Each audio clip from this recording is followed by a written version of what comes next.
श्रीराम समर्थ. जयाचा जनी जन्मनामार्थ झाला, जयाने सदा वासनामात केला.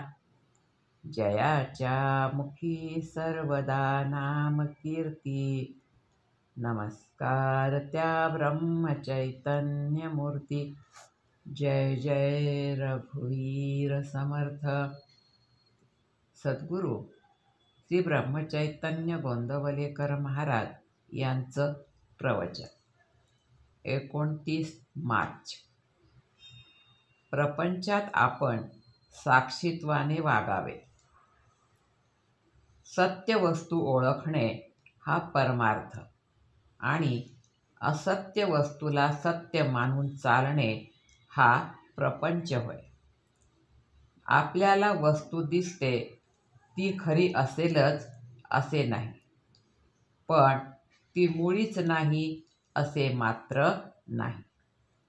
ती काहीतरी आहे. एका दृष्टीने सत्य वस्तू अशी आहे की प्रत्येकजण जे गुण त्या वस्तूला लावतो ते सर्व गुण तिच्या ठिकाणी आहेतच, शिवाय आणखी कितीतरी गुण तिच्या ठिकाणी आहेत, म्हणून ती निर्गुण आहे. दुसऱ्या दृष्टीने ती अशी आहे की प्रत्येकजण जो गुण तिला लावतो तो कल्पनेनेच तिच्या ठिकाणी आहे असे आपण म्हणतो, म्हणून ती वस्तू गुणांच्या पलीकडे आहे. या अर्थाने सुद्धा ती निर्गुणच आहे. जशी आपल्या देहाची रचना तशीच सर्व सृष्टीची रचना आहे. देहामधले पंचकोश सृष्टीमध्ये देखील आहेत.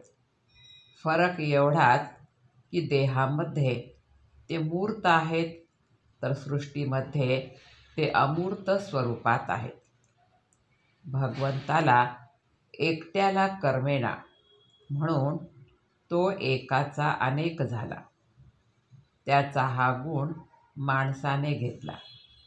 आपण हौसेसाठी आपला व्याप वाढवितो, पण फरक हा की भगवंताने व्याप वाढविला तरी त्यामध्ये तो साक्षीत्वाने राहिला आणि आपण मात्र व्यापामध्ये सापडलो.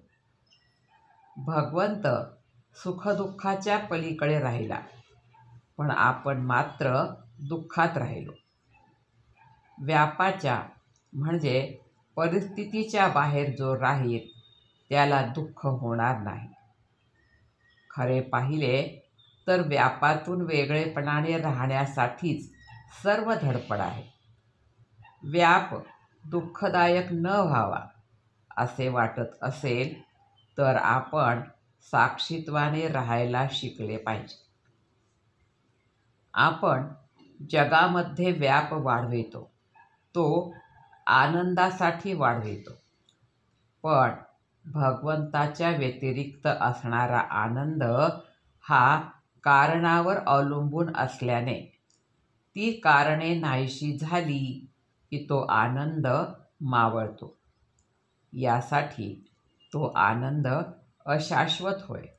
म्हणून खरा आनंद कोठे मिळतो ते पहावे. जगणे म्हणजे शरीरात चैतन्य असणे होय. चैतन्य हे केवळ सच्चिदानंदात्मक आहे. म्हणून जोपर्यंत आपण जिवंत आहोत तोपर्यंत स्वाभाविक आनंद असलाच पाहिजे. हा आनंद आपण भोगावा. ब्रह्मानंद आणि सुषुप्ती यामध्ये फरक आहे. ब्रह्मानंद हा आहेपणाने आहे, तर सुषुप्तीचा आनंद हा नाहीपणाने आहे. आपल्याला झोप लागली की काय जाते आणि जागे झालो की काय येते हे नित्याचे असून सुद्धा आपल्याला कळत नाही. भगवंताच्या इच्छेने सर्व होते आणि तोच सर्व करतो अशी भावना ठेवणे यासारखे समाधान नाही. कृतीमध्ये आनंद आहे, फळात किंवा फळाच्या आशेत तो नाही. नामस्मरण रूपी कृती केली असता शाश्वत आनंदाचा सहज लाभ होईल. आजचे बोधवचन. भगवंताच्या स्मरणात कर्तव्य केले की जीवनात आनंद उत्पन्न होतो. जानकी जीवन स्मरण. जय जय राम. श्रीराम समर्थ.